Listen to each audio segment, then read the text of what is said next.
So what I've found with the information that's currently available to investors out there, I find the biggest problem to be information overload.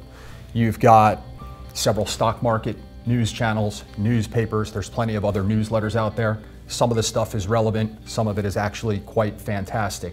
And so what we've done by creating 11 charts is take what we find to be the most important stuff and compile it into one place and make it as clear and concise and easy to understand as possible without any of the unnecessary editorialization. Our information is not opinionated. Here's what the chart is showing us. Here's the things that we see. These are the characteristics. We quantify them. That's it.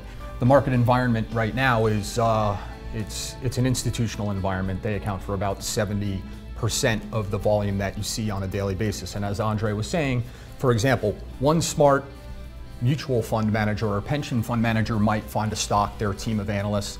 And the thing is, these big funds, it's a size issue. They're managing billions and billions of dollars. So between all of the mutual funds, banks, insurance companies, pension funds that are managing that money, they cannot get into a stock without making it noticeable. You cannot hide when the elephant gets in the bathtub. Elephant gets in the bathtub, water splashes out. That's analogy for what we look for. The volume and the price action of the stock, that's the water spilling out of the bathtub. We don't understand the reason for why they're getting involved. We just know they just got involved.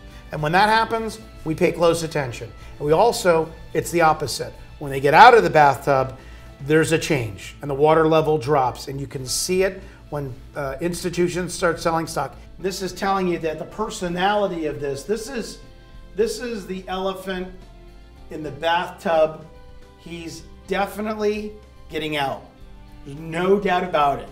Okay, you can clearly see that the personality market is changing. It can change tomorrow, and you know you're dealing with individual hedge fund and mutual fund managers putting money to work, and they may not like something, and tomorrow it can change and the market can continue to go higher. But right here, you want to be defensive. You want to be very cautious and very careful, because it was in a nice tight range above the moving averages, and now it's changed personality. You can clearly see a shoulder ahead and another shoulder possibly forming.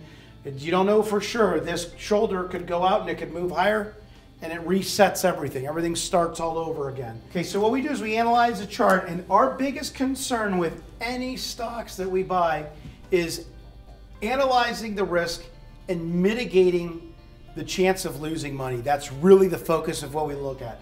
Our philosophy is basically like this. If you have a winner and it starts to win, you let it win. If you have a stock that's not performing, you get rid of it. It's just simple. It's mechanical. We don't fall in love with them. We just eliminate, we move on, we don't think about it. So you have to understand and how to interpret those signals. And that's part of our proprietary system that we've developed on top of William O'Neill's type theory and Jesse Livermore, fundamentals from Livermore and Baruch that we follow.